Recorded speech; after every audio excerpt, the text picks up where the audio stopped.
நினச்சேன். ரொம்ப ரொம்ப சந்தோஷம். பிரபஞ்சத்துக்கு நன்றி. அண்ட் இங்கே நிற்கிறதுக்கு ஆடியோ லான்ச்சு இந்த மாதிரி லான்ச்சுக்கு வர்றதே ரொம்ப சந்தோஷமாக இருக்குது. அதுவும் மேடையிலேருந்து உட்காருதுன்றது வந்து ரொம்ப ரொம்ப சந்தோஷமாக இருக்குது, ரொம்ப நெகிழ்வாக இருக்குது. உங்களெல்லாம் பார்க்குறதுல மறுபடியும் ரொம்ப ரொம்ப சந்தோஷம். சைலண்ட் ஆடியோ லான்ச்சு தான் வெரி ஃபஸ்ட்டு ஆடியோ லான்ச்சு. அனைத்து பிஆர்ஓக்கள் வந்து நாங்கள் மேடை ஏற்றி சென்டர் ஆஃப் த ஸ்டேஜ் உட்கார வச்சுருக்கோம்னு நினைக்கிறேன். அது மார்த்தட்டி நாங்கள் சொல்லிப்போம். அண்ட் டைமண்டாக இருக்க டைமண்ட் பாபு சாரையும், ஸ்டாராக இருக்க எங்கள் நிக்கில் முருகன் சாரையும், அவரும் ஒரு ஆக்டரும் கூட. And thank you so much. இந்த இனிஷியேஷன் பண்ணதுக்கு என்னோடய டீமுக்கு பெரிய நன்றி. அண்ட் சைலண்ட் திரைப்படத்தை பற்றி சொல்லணுன்னா, and it's a very beautiful moment. எனக்கு சமயம் முரளி சாரை எனக்கு ரொம்ப ரொம்ப தெரியும். சமயம் முரளி சார் பற்றி சொல்லணும் அப்படின்னா, அவர் வந்து ஒரு அரசு அதிகாரி மட்டும் இல்லை, அரசு அதிகாரியாக மட்டும் இல்லை, அவர் வந்து தமிழில் ரொம்ப ஆர்வம் இருக்கக்கூடியவர். எனக்கு ஒரு படம் பண்ணுறதுக்காக தான் சார் வந்து என்னை கூப்பிட்டுருந்தாரு. அந்த டைமில் சரி அது ப்ராசஸ் போயிட்டுருக்க டைமில் வந்து சார் கூப்பிட்டு இந்த மாதிரி ஒரு ரோல் இருக்குது, நீங்கள் பண்ணுறீங்களா அப்படின்னு கேட்டார். ரொம்ப நல்ல மனிதர். முரளி அப்படின்னா வந்து முரளின்ற பேருக்கு ஒரு காரணம் ஒன்று இருக்குது, முரளின்ற பேருக்கு ஒரு அர்த்தம் இருக்குது. என்னென்னா முரளின்றது புல்லாங்குழல் அப்படின்னு சொல்லுவாங்க. அந்த புல்லாங்குழல்லேருந்து வர்ற இசை வந்து கேட்குறவங்களுக்கு பயங்கரமாக வந்து அது ரொம்ப இனிமையாக இருக்கும். அதே மாதிரி தான் அவருமே நிறைய பேருக்கு வந்து ஹெல்ப் பண்ணிகிட்ருக்காரு. And thank you so much sir, எனக்கும் இந்த ஆப்பர்ச்சுனிட்டி நீங்கள் கொடுத்ததுக்கு. அண்ட் தேங்க்ஸ் கணேஷ், வந்து என்னை நம்பி இந்த படத்தை வந்து இந்த கேரக்டரை என்னால் பண்ண முடியும்னு ரொம்ப பிலீவ் பண்ணார். தேங்க்யூ கணேஷ். அவர் இயக்குனரும் ப்ளஸ் வந்து இந்த படத்தில் ஹீரோவும் அவர் தான், இன்றைக்கி ஷோவோட ஹீரோவும் அவர் தான். ஸோ என் கூட நடித்த அத்தனை பேருக்குமே நன்றி. இந்த படம் வந்து உண்மையாகவே சொல்லணும் அப்படின்னா, நிறைய நம்ம திருநங்கைகள் பார்த்துருக்கோம். ஸோ திருநங்கைகள் பற்றின நிறைய கான்ட்ராவர்சி வந்து இங்கே இருக்குது. நிறைய ஒவ்வொருத்தங்கிட்டையும் ஒவ்வொரு விதமான வந்து அபிப்பிராயம் இருக்குது. பட் அதை மாற்றுற மாதிரியான ஒரு விஷயமா இது இருக்கும்னு நான் நினைக்கிறேன். ஏன்னா இன்றைக்கி தேதியில் திருநங்கைகள் வந்து மிகப்பெரிய லெவலில் இந்த சொசைட்டியில் வந்து அச்சீவ் பண்ணிகிட்ருக்காங்க. என்னோடய நண்பர்களும் நிறைய பேர் இருக்காங்க. அதில் முதல் நண்பியாக வந்து எனக்கு நமிதா மாரிமுத்து இருக்காங்க. அவங்களுக்கு நிறைய அச்சீவ்மெண்ட்ஸ் நம்ம பார்த்துருக்கோம். தமிழ்நாட்டிலேருந்து முதல் முறையாக அந்த வேர்ல்டு லெவலில் மிஸ் அந்த ட்ரான்ஸ் அண்ட் வேர்ல்டு போனது அவங்க மட்டும்தான். அந்த பீஜனோடு வந்திருக்காங்க. அந்த பெருமை எங்களுக்கு இருக்குது. அவங்கள வந்து இந்த திரைப்படத்தில் இருந்ததுக்கு, நாங்கள் உங்களோட நடித்ததுக்கு ரொம்ப ரொம்ப சந்தோஷப்படுறோம். Namitha, thank you so much accepting our great honour and we are very happy. And இந்த படம் பார்த்து முடிச்சுட்டு வெளில வரப்போ கண்டிப்பாக திருநங்கைகள் மேலே இருக்க ஒவ்வொரு அபிப்பிராயமும் மாறும், நல்ல விதமாக மாறும்ன்ற நம்பிக்கை எனக்கு இருக்குது. அண்ட் தேங்க்யூ ஸோ மச் எல்லாத்துக்கும் ரொம்ப ரொம்ப நன்றி. அண்ட் எஸ்பிஆர் சினிமாஸ்க்கு ரொம்ப நன்றி. பதப்பது எனக்கு சத்தியமாக தெரியாது. அவன் வந்து மூர்த்தி சிறுசாக இருந்தாலும் கீர்த்தி பெருசுன்னு இருக்காங்க. ஸோ டெஃபினட்டாக you lot of achievements is waiting.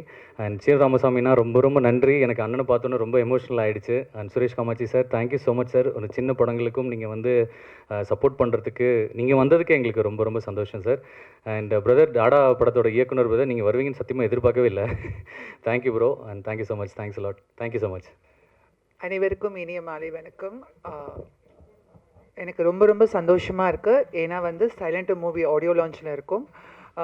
எனக்கு இந்த வாய்ப்பு கொடுத்த டைரக்டர் கணேஷ் சாருக்கும், அதுக்கப்புறம் சமய முரளி சார், அப்போ என்னோடய க்ளோஸ் ஃப்ரெண்ட் முரளி என்னை வந்து இந்த படத்துக்கு அப்ரோச் பண்ணுறப்ப என்ன சொன்னாங்கன்னா, இந்த மாதிரி வந்து திருநங்கை சமுதாயத்தில் இருக்க மாற்றத்தை வந்து மாற்றுறதுக்காக தான் இந்த படம் எடுக்கிறோம், கண்டிப்பாக நீங்கள் வந்து ரோல் பண்ணணும்னு. நான் கண்டிப்பாக பண்ணுறேன் சார். என்ன அதே மாதிரி இந்த சாங் கேட்டேன்னே எனக்கு ரொம்ப டச்சிங்காக இருந்தது. ஏன்னா வந்து ஒரு திருநங்கையாக நான் வந்து ஜெயிச்ச விஷயத்தை வந்து நான் வந்து பெருமையாக கொண்டாடுற விஷயம் இந்த பாட்டு. ஸோ இந்த பாட்டை நீங்கள் பண்ண நல்லாயிருக்குன்னாங்க. அந்த பாட்டு இன்றைக்கி திரையில் பார்க்குறப்ப ரொம்ப ரொம்ப சந்தோஷமாக இருந்தது. என்டையர் டீமுக்கும் என்னோடய மனமார்ந்த வாழ்த்துக்கள். கண்டிப்பாக இந்த படத்தினால திருநங்கை வாழ்வும் மக்கள் மத்தியில் இருக்க அந்த மாற்றமும் மாறும் நம்புகிறேன். நன்றி, வணக்கம். வணக்கம். மேடையில் அமர்ந்திருக்கும் பெரியோர்களுக்கும் ஊடக நண்பர்களுக்கும் எனது மற்ற நண்பர்களுக்கும் வாழ்த்துக்கள். இந்த ஸ்டேஜில் நிற்கிறதுக்கே எனக்கு பயங்கர சந்தோஷமாக இருக்குது. காலேஜ் படிக்கும்போது இந்த மியூசிக் ட்ரூப்பில் சேருவோமா அப்படின்னு ஒரு பெரிய ஏக்கத்தோடே நின்றுருக்கேன். அந்த ட்ரம்ஸ் எல்லாம் வாசிச்சுட்டு அப்படியே யாராவது சேர்த்துக்குவாங்களா, அந்த நம்ம காலேஜ் மியூசிக் ட்ரூப்பில் சேர்த்துக்குவாங்களாங்கிற ஒரு ஏக்கம் ரொம்ப நாள் இருந்துச்சு. அதை தாண்டி இன்றைக்கி ஒரு மியூசிக் டைரக்டர் ஒரு படத்துக்கு மியூசிக் பண்ணியிருக்கோன்னு நினச்சா எனக்கு ரொம்ப சந்தோஷமாக இருக்குது. இந்த ஆப்பர்ச்சுனிட்டிக்கு வந்து இந்த ப்ரொடியூசர் ராம் பிரகாஷ்க்கும், என்னை நம்பி இந்த சான்ஸை கொடுத்த இயக்குனர் கணேஷ் பாண்டிக்கும் ரொம்ப ரொம்ப நன்றி. ஏன்னா எல்லாருமே டைரக்டர்ஸ் வந்து யோசிப்பாங்க, என்ன புதுசாக ஒரு வாட்டி புதுசாக மியூசிக் பண்ணணுன்னு நினைக்கிறாரு, பண்ணுவாரா பண்ண மாட்டார், ஒரு தயக்கத்தை தாண்டி கணேஷ் பாண்டி சார் தான் சொன்னார், நீங்கள் பண்ணுங்கள் சார் நல்லாயிருக்கும் அப்படின்னாரு. அவர் என்னென்ன சுச்சுவேஷன்லாம் சொன்னாரோ அதை உள்வாங்கி என்னால் முடிஞ்ச வரைக்கும் இந்த 3 பாட்டையும் நானே தான் லிரிக்ஸ் எழுதினேன். அந்த டியூன் போடும்போது கூட ஒன்று ஒன்றா உள்வாங்கி இந்த படத்துக்கு என்ன தேவைங்கிறது மாதிரி தான் நான் எழுதினேன். படத்துக்கு பாட்டு எழுத ஆரம்பித்தது வந்து சும்மா ஒரு வாட்டி என் ஒய்ஃபுக்காண்டி எழுத ஆரம்பித்தேன். ஒரு 10 வருட திருமண நாள் நிறைவில் வந்து என் ஒய்ஃபுக்காண்டி ஒரு பாட்டு எழுதினேன். பைந்தமிழ் மகளே வா, பவளக்கொடியே வா, குறுநகை சிலையே வா, அழகையே வான்னு சொல்லி ஒரு பாட்டு எழுத ஆரம்பிச்சது. அதுக்கப்புறம் தந்தையர் ஃபாதர்ஸ் டேயில் வந்து எங்கள் அப்பாவுக்காண்டி ஒரு பாட்டு எழுதினேன். அன்பிலே பேரன்பிலே என்னை ஆள்கிறாய் என் தந்தையே, ஆண்டவன் கோலத்தில் நீ வாழ்கிறாய் என் தந்தையேன்னு ஒரு பாட்டு எழுதிட்டு, உன்னை மெழுகாய் உருக்கி என்னுள் வெளிச்சம் தந்தாய், நான் வாழ்வில் உயரே பறக்க நூலாய் நீயே திரிந்தாயின்னு எழுதி எங்கள் அப்பாவுக்காண்டி ஃபாதர்ஸ் டேயில் வந்து ரிலீஸ் பண்ணேன். எல்லாருமே நம்ம ஜென்ஸ் எல்லாமே ஜெயிச்சிட்டோன்னா எல்லாரும் சின்ன வயசுலேருந்தே அம்மாவை பிடிச்சிட்டே திரிவோம், அம்மா அம்மானே சொல்லுவோம். பட் ஜெயித்தவொன்னே எல்லாருமே அப்பா அப்பான்னு மாறிடுவோன்னு அப்படின்னு எங்கள் அம்மா நினச்சிடக்கூடாதோ அப்படின்ட்டு எங்கள் அம்மாவுக்காண்டி நான் ஒரு பாட்டு எழுதினேன். அந்த பாட்டை மனசுலேயே இருக்கும்போது கணேஷ் பாண்டி இந்த அவர் கதை சொல்லும்போது நான் கணேஷ் பாண்டிகிட்ட சொன்னேன், கணேஷ் இந்த லிரிக்ஸ் வச்சுக்கலாமா, தாயே தாயே என் தெய்வமே, தெய்வத்திலும் ஒரு படி மேல் என் தாய் அவளே அப்படின்ட்டு. அப்பா கடவுள்னு சொன்னேன்னா அம்மா வந்து தெய்வத்திலும் ஒரு படி மேல்னு எழுதி அவர்கிட்ட சொன்னேன். அப்படி எழுதும்போது அம்மாவை நினச்சாலே எல்லாருக்கும் ஒரு இது வந்துடும். அந்த லைன்ஸ் எரியும் போதெல்லாம் இன்னும் எனக்கு உள்ளுக்குள்ளே இருக்குது. நான் எழுதும்போது அப்படியே ரொம்ப ரசித்து எழுதினேன். என்னை விட எது பெரிது கடல் தான் கேட்டதே, என்னை விட எது பெரிது கடல் தான் கேட்டதே, என் தாயின் பாசம் என்றேன் கடல் பின் வாங்குதே அப்படின்னு எழுதும்போது அது கணேஷ் பாண்டி சொன்ன லைனுக்கும் அந்த பாட்டுக்கும் பயங்கரமாக ஒரு மேட்சாக இருந்துச்சு. தேங்க்ஸ் கணேஷ். வந்து எங்கள் அம்மாவுக்காண்டி எழுதுனேன், பட் நீங்கள் ஒரு இந்த பாயிண்ட்டை சொல்லும்போது அதை அப்படியே உள்ளே வச்சுட்டு போது அந்த எனக்கு ரொம்ப சந்தோஷமாக இருக்குது. அதுவும் சித்ரா மேடம் வாய்ஸில் இந்த பாட்டை கேட்கும்போது அதோட எலிவேஷன் வேறு லெவலில் இருக்குது. ஏன் இந்த 2 லைனையும் சொல்கிறேன்னா, ஒரு அப்பா வந்து ஒரு கடவுள், அம்மா கடவுள் ஒரு படி மேல்னு நம்ம எல்லாம் சொல்கிறோம். இந்த 2 பேரோட பாசம் எவ்வளோ பெருசுன்னு நமக்கு தெரியும். இந்த பாசத்தில் வளர்ந்த ஒரு குழந்தை ஒரு நாள் ஒரு பாலின மாற்றம் ஏற்பட்டதற்காக ஒரு குடும்பத்திலேருந்து வெளியேற்றுறாங்க. அப்போ வந்து ஒரு பாசத்தை தாண்டி அந்த ஒரு குழந்தைக்கு எவ்வளோ ஒரு வலி இருக்கும், அப்பா அம்மாவுக்கு எவ்வளோ வலி இருக்கும். ஒரு வீட்டை விட்டு ஒரு குழந்தைய அனுப்புகிறோம், அந்த போகும்போது ஒரு திருநங்கையாக மாறும்போது, ஒரு வீட்டை விட்டு அப்போ உயிர் மாதிரி நினைக்கிற அம்மா அப்பாவை விட்டு இவங்க வெளில போகிறாங்க, இல்லை குழந்தை உயிராக இருக்க குழந்தைய வெளியில் அனுப்பும்போது அவங்களுக்கு எந்த பெயினாக இருக்கும்னு நினச்சி தான் வந்து பெத்தவங்க அடித்து விரட்டும் வேதனை புரியுமா, எல்லாம் மறந்து வாழுற என் வாழ்க்கை உனக்கு புரியுமான்னு எழுதினேன் அந்த பாட்டில். திருநங்கைகள் அப்படிங்கும்போது அதுக்கு மட்டும் இல்லை, இந்த பாட்டை நான் எழுதும்போதே அவங்கள நினச்சி எனக்கு நிறைய ஃப்ரெண்ட்ஸ் உண்டு, திருநங்கைகள் ஃப்ரெண்ட்ஸ். நான் வேலை பார்க்குற இடத்துல கூட பார்த்தீங்கன்னா யாராவது கஸ்டமர்ஸ்குள்ளே உள்ள நிலஞ்சாலே எல்லாருக்குமே தெரியும் சமயமுரளி சாரை தான் பார்க்க போவாங்க அப்படின்னு. ஏன்னா ஏதாவது உதவிகள்னால் என்கிட்ட தான் வருவாங்க நிறைய பேர். ஒரு அரசு அலுவலகத்தில் ஒருத்தங்க உள்ளே நுழைஞ்சாலே எல்லாரும் ஐடென்டிஃபை சமயமுரளி சாரை தான் பார்க்க போவாங்க. அப்படிங்கும்போது எனக்கு ஒரு பாண்டிங், உங்களுக்கு வந்து நிறையா பண்ணணும்.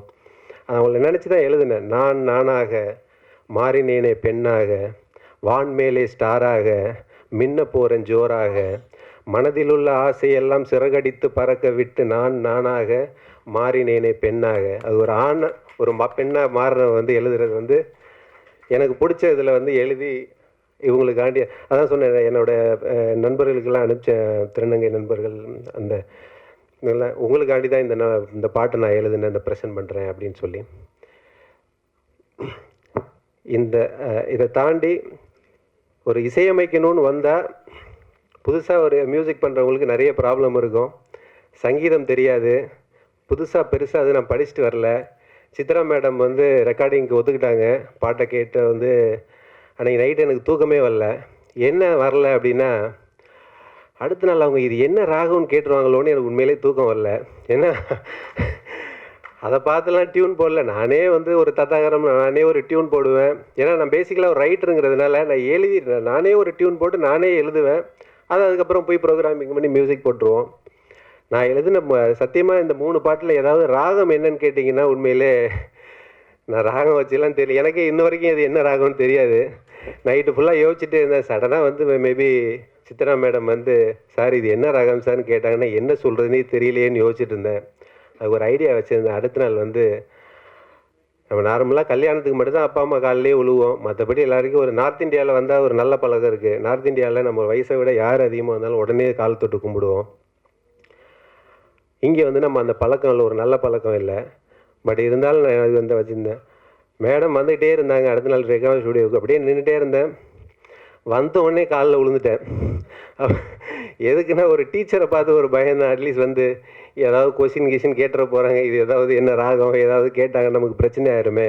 என்கிட்ட வர்ற மியூசிக் என்கிட்ட சிங்கர் எல்லாம் வர்றவங்கள்ட்ட யார்கிட்டையுமே வந்து அவங்க நோட்ஸ் எல்லாம் சார் இது மகரிசாவா சரிகமாவெல்லாம் கேட்டாங்கன்னா நான் பாடி காமிப்பேன், அதே மாதிரி பாடிடுங்க. எனக்கு வந்து சங்கீதம்லாம் பெருசாக தெரியாது.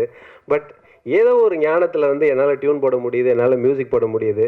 நிறைய ஃப்ரெண்ட்ஸ் இருக்காங்க ஹெல்ப் பண்ணுறதுக்கு. இப்போ ரவி சார்லாம் இந்த பாட்டில் 3 பாட்டிலையும் வந்து நான் டியூன் போட்டு எடுத்துகிட்டு போகும்போது எனக்கு நிறைய ஹெல்ப் பண்ணார். அவர் வந்து பேக்ரவுண்ட் மியூசிக் பண்ணால் கூட இந்த 3 பாட்டும் இவ்வளோ பெரிய ஒரு நல்லா வந்ததுக்கு காரணமே அவர் தான். ஏன்னா அவர் பார்த்துக்க சார் எப்படி சார் இது போட்டிங்க, ரொம்ப நல்லா வந்திருக்கு சார். அப்போ ஒருவேளை நம்ம நல்லா தான் பாட்டு போடுறோமோ அப்படின்னு சொல்லி எனக்குள்ளே ஒரு ஒரு ஒரு தன்னம்பிக்கை. ஒரு சக கலைஞன் ஒரு சக ஆர்டிஸ்ட் வந்து இன்னொரு ஆர்டிஸ்ட் மேலே பொறாமப்படாமல் சார் இந்த டியூன் நல்லா இருக்குது, இது நல்லா பண்ணுங்கள், இந்த லைன் நல்லா இருக்குன்னு சொல்லும்போது நமக்கே ஒரு மோட்டிவேஷன். அப்படி வந்தது தான் ஒரு படம் மியூசிக்கு. Thank you Ravi sir, thank you Ganesh. நீங்கள் கொடுத்த சான்ஸ்க்கு இந்த படத்தில் உங்களுக்கு வந்து வெறும் திரை இசை பாடல்கள் 3 மட்டும் தான் மியூசிக் போட்டேன். உங்கள் படத்தை பார்த்து இந்த பாட்டை பார்த்து எனக்கு வாரணாசி எக்ஸ்பிரஸ்ன்னு சுரேஷ்காந்தன்னு ஒரு டைரக்டர் சான்ஸ் கொடுத்து அந்த படத்தில் 5 பாட்டு போட்டிருக்கேன். அது மட்டும் இல்லை, அந்த படத்துக்கு பேக்ரவுண்ட் மியூசிக்கும் நான் தான் பண்ணேன். ஏன்னா இந்த படத்தோட பேக்ரவுண்ட் மியூசிக் பண்ணும்போது ரவி சார் கூட உட்காந்து ஒர்க் பண்ணும்போது யோசிச்சேன் எனக்கு பிடிச்சிருக்கு, எனக்கு பயங்கர இன்ட்ரெஸ்டிங்காக இருந்துச்சு. அப்போ தான் யோசிச்சோம் ஓகே நம்ம வாரண சார் இந்த படத்துக்கு நான் என் பேக்ரவுண்ட் மியூசிக் கொடுத்தேன். என்னை நம்பி கொடுத்தாங்க. இன்றைக்கி அந்த படத்தை மிக்சிங் முடிஞ்சு பார்க்கும்போது டைரக்டரே சொல்கிறாரு நல்லா பண்ணியிருக்கீங்கன்ட்டு. எனக்கே பயங்கர சந்தோஷமாக இருக்குது. திருப்பி காலேஜ் யோசிக்கிறேன், ஒருவேளை அன்றைக்கி ஏதாவது ஒரு 2-3 பாட்டுக்கு ஸ்டேஜில் ட்ரம்ஸ் கிம்ஸு வாச்சிருந்தேன்னா உண்மையில் சத்தியமாக இன்றைக்கி மியூசிக் டைரக்டராக ஆகிக்க மாட்டேன்.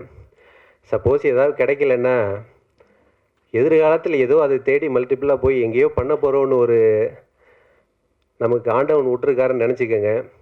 அது மாதிரி இருந்தது தான். ஒன்றுமே இல்லாமல் ஒரு ஏக்கத்தோடு நின்றுருக்கேன். வந்து மியூசிக் ட்ரூப்பில் சேர முடியாத ஒன்று இன்றைக்கி ஒரு மியூசிக்கை பண்ணிட்டேன்னு நினைக்கும் போது அதுக்கெல்லாம் காரணமாக இருக்குது ஆண்டவனை நன்றி கூறி. இந்த ஸ்டேஜுக்கு கட்டாயமாக நான் சொன்னதுக்காண்டி நிறைய பேர் வந்திருக்காங்க. சுரேஷ் பிரதர், சக்தி சீனிவாஸ் சார், டாடா டைரக்டர், அதை விட யாரையாலுமே பிடிக்க முடியாத ஒரு ஆள், ஏமா மின்னல்னா மறைஞ்சிருவார் சார், நிக்கில் சார் வந்துட்டீங்க. Thank you so much. எல்லாருக்கும் அனைவருக்கும் வணக்கம், நன்றி, தேங்க்யூ. அனைவருக்கும் வணக்கம்.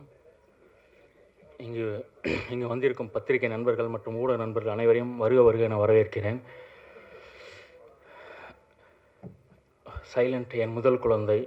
இந்த குழந்தை முன்னாடி நானும் ஒரு குழந்தையாக பேசுகிறேன். எனக்கு நண்பர் முரளி போலவோ இல்லை எங்கள் சார் சமய சார் போலவோ ஒரு வர்ணனை எனக்கு பேச வராது. என் மனசை வெளியில் வச்சு அப்படி எனக்கு என்ன தோணுதோ அதை பேசிடுறேன். சைலண்ட், இந்த சைலண்ட்டுங்கிற தலைப்புக்கும் எனக்கும் ரொம்ப பெரிய பந்தம் இருக்குது. சின்ன வயசில் சரியாக பேச வராது, அதனால் நான் சைலண்ட்டாக இருந்தேன்.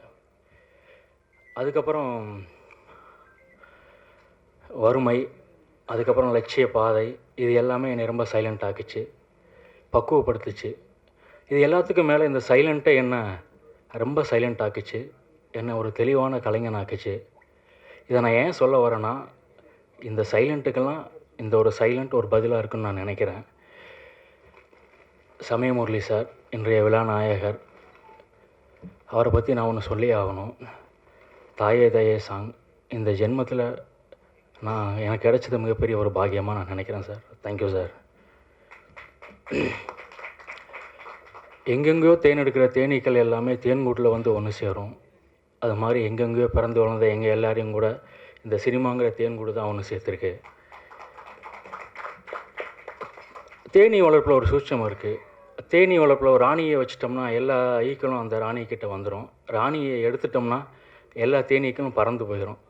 அந்த மாதிரி இந்த படத்துக்கு ராணி தேனியாக வந்தவர் தயாரிப்பாளர் ராம் பிரகாஷ் சார். அவர் இப்போ ஃபாரினில் இருக்கார். அவருக்கு என்னுடைய நன்றியை நான் தெரிவிச்சுக்கிறேன். ஸோ பத்திரிகை நண்பர்கள், சைலண்ட்டை நீங்கள் தான் பேச வைக்கணும். ஸோ சீனு ராமசாமி சார், குரு பார்க்க கோடி நன்மை. உங்கள் பார்வை பட்டிருக்கு சார். நான் கண்டிப்பாக நல்லா வந்துடுவேன் சார்.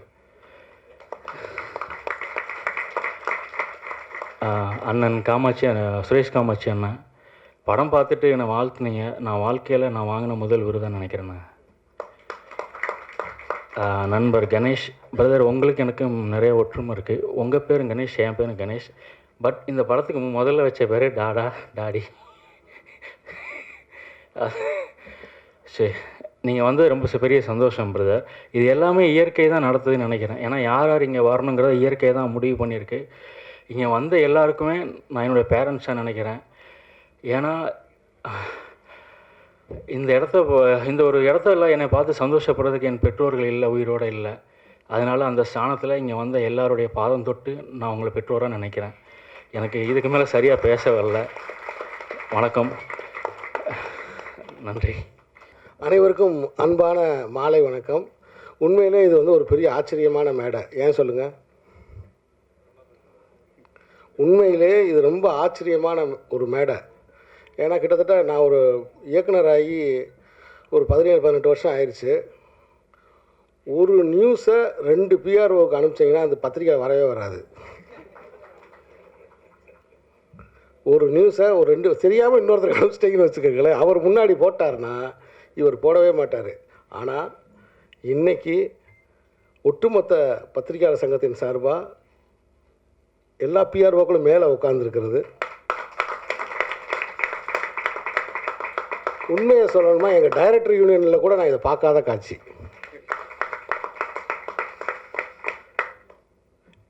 முதல்ல இந்த விழாவுக்கு என்னை அழைச்ச ஹேமந்துக்கு என்னுடைய மனப்பூர்வமான இதயபூர்வமான வாழ்த்துக்களை தெரிவிச்சுக்கிறேன்.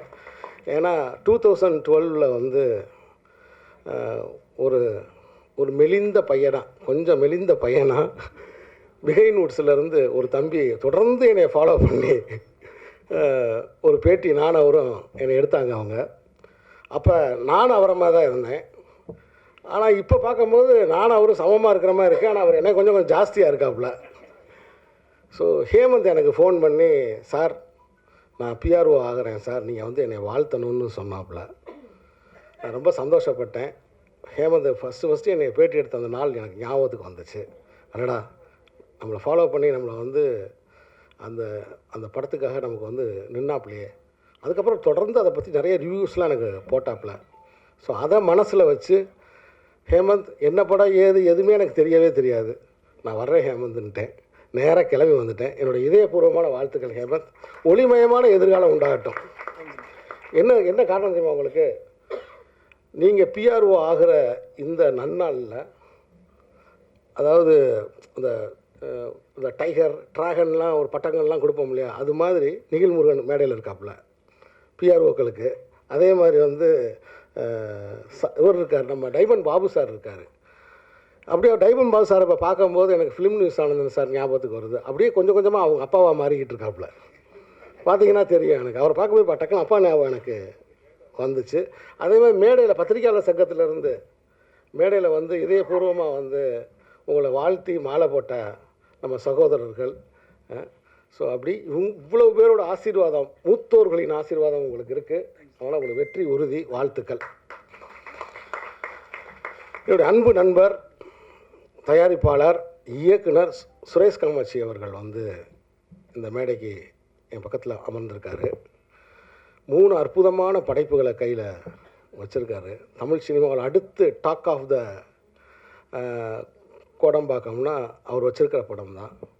என்னுடைய அன்பு நண்பன் ராமுடைய இயக்கத்தில் வரப்போகிற 7 கடல் 7 மலை 7 கடல் 7 கடல் 7 மலை அப்படிங்கிற படம், அப்புறம் அண்ணன் பாலா அவர்களுடைய திரைப்படம், அதுக்கப்புறம் வந்து ராஜா கிளி. இப்படி 3 படங்கள் வந்து அடுத்தடுத்து வரப்போகுது. நாட் ஒன்லி சைலண்ட் மூவி, சின்ன படம் எடுக்கிற எல்லாரையும் ஆதரிக்கக்கூடிய ஒரு தயாரிப்பாளர்.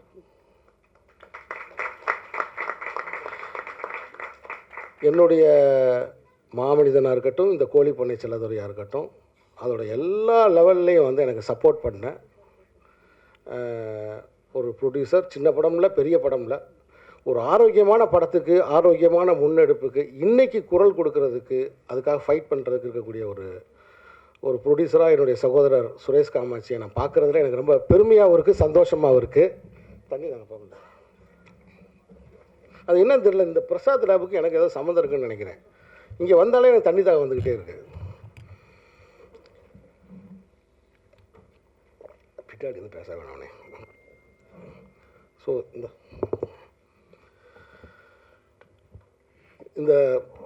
இந்த ட்ரெய்லர் நான் பார்த்தேன். சைலண்ட், எனக்கு முன்னாடி ஓடிடியில் வந்து ஒரு படம் இருக்குது, சைலன்ஸ்னு ஒரு படம் இருக்குது.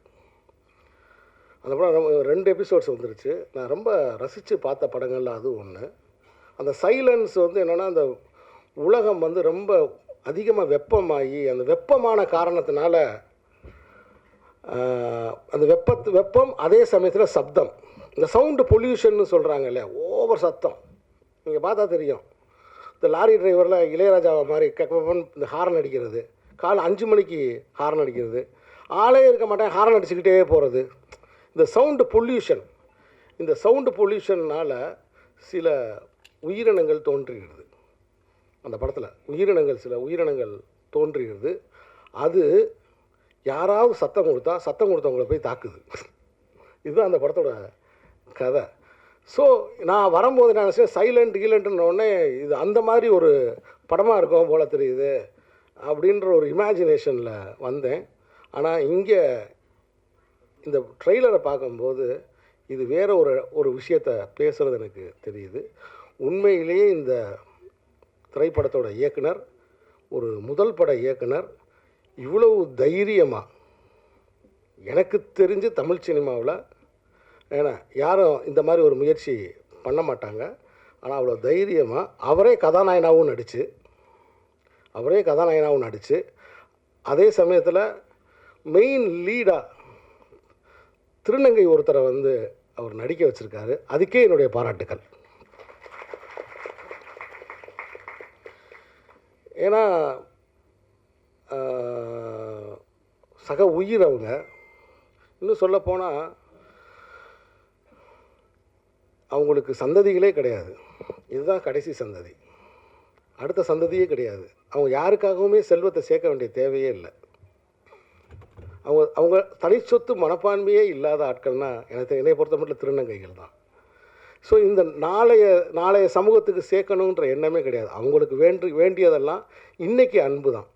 தொடர்ந்து என்னுடைய படங்களில், தர்மதுரையாகட்டும், தொடர்ந்து என்னுடைய படங்களில் திருநங்கைகள் சம்மந்தமான ஒரு சிறு பதிவை நான் வச்சுக்கிட்டே இருப்பேன். இந்த கோழிப்பண்ணை செல்லதுறையில் கூட கதைக்கு சம்மந்தம் இல்லாட்டினாலும் சரி, ஒரு இடத்துல ஒரு டிரான்ஸெண்டர் ஒரு சாங் ஒன்று, குத்து சாங் ஒன்று வைப்போம் அப்படின்னு வரும்போது, சரி ஒரு ஆரோக்கியமான குத்து சாங்காக வைப்போமே அப்படின்னு டிரான்ஸெண்டர்ஸ் அவங்க வாழ்க்கை பிரச்சனையை பற்றி வர்ற மாதிரி ஒரு பாட்டு கூட நான் வச்சுருப்பேன்.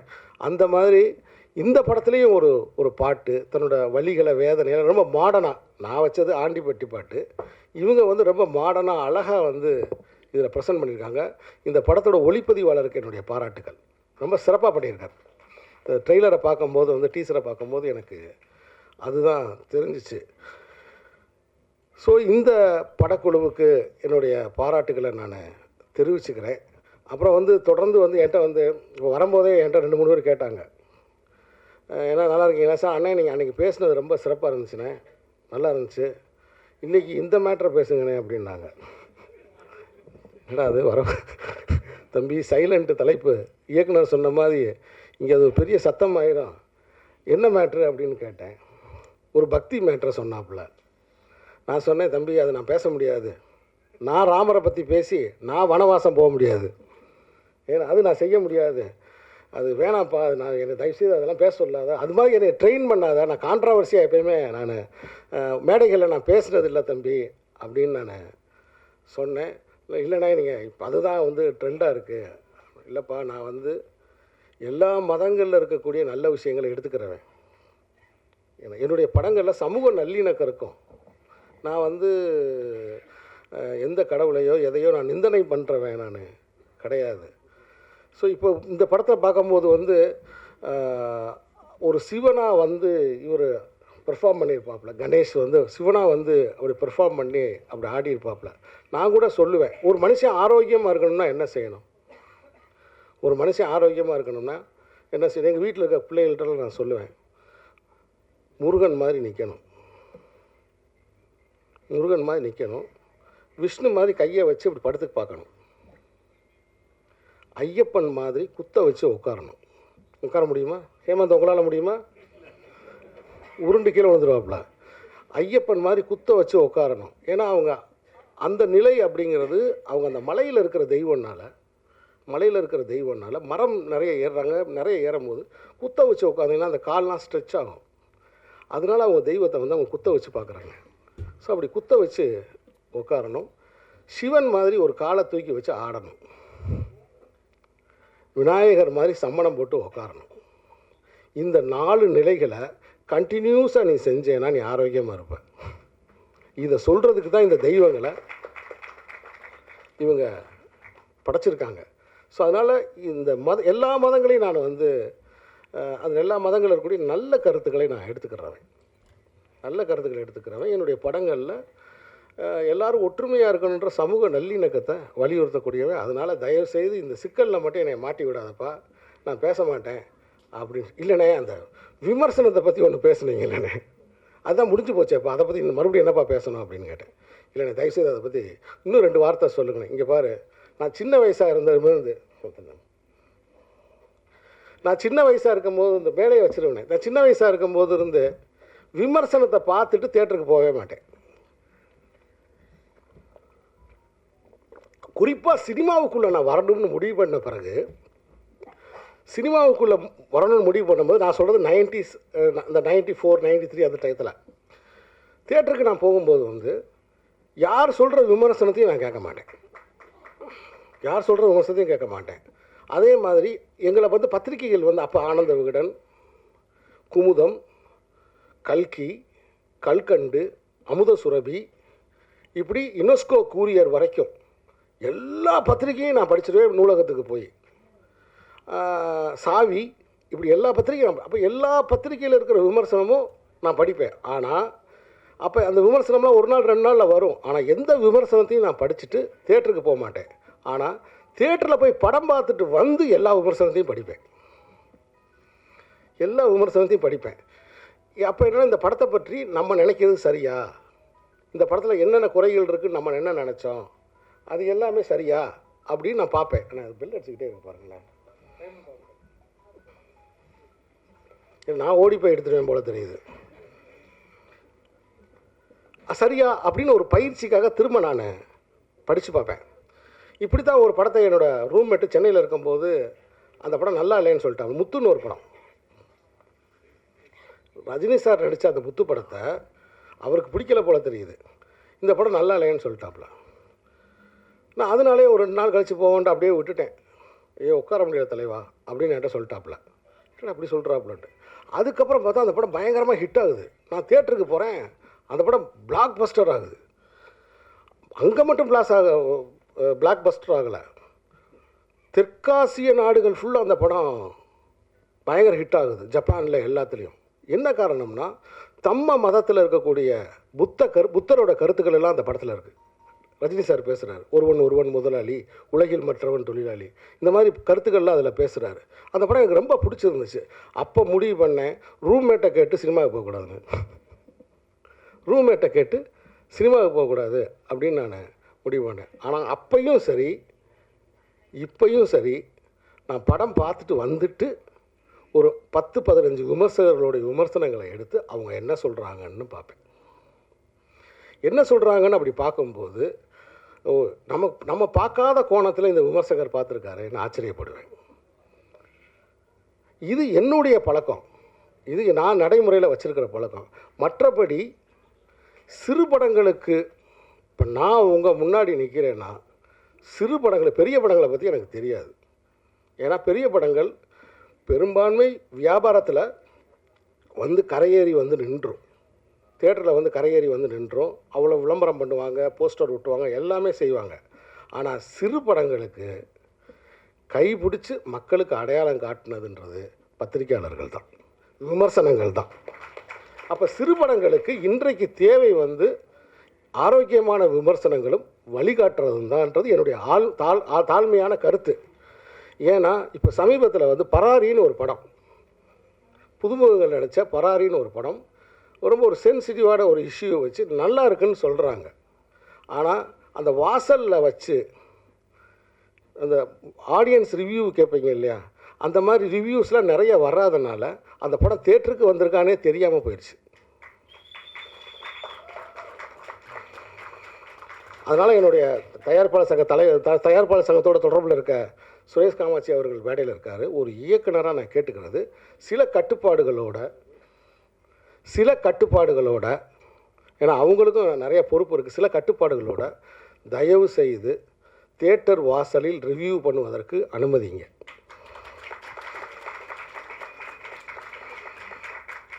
பெரிய படங்களுக்கு அனுமதிங்க, சிறிய படங்களுக்கும் அனுமதிங்க. தியேட்டர் வாசல் ரசிகர்கள்ட்ட கேட்குறதுக்கு நீங்கள் மக்களுடைய கருத்தை அவங்க வாங்கி போட போகிறாங்க.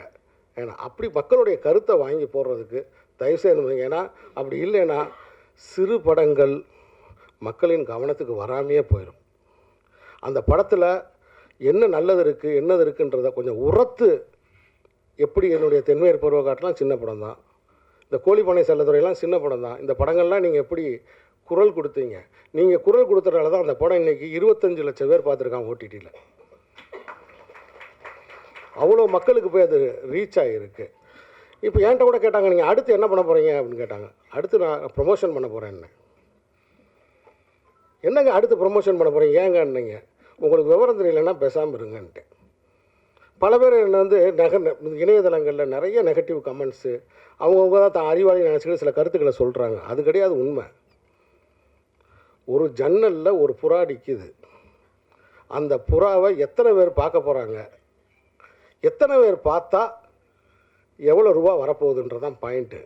அப்போ நான் ஊரையே கூட்டி அந்த புறாவை பார்க்க வைக்கிறது தானே அந்த புறாவை வளர்க்குறவனோட வேலை.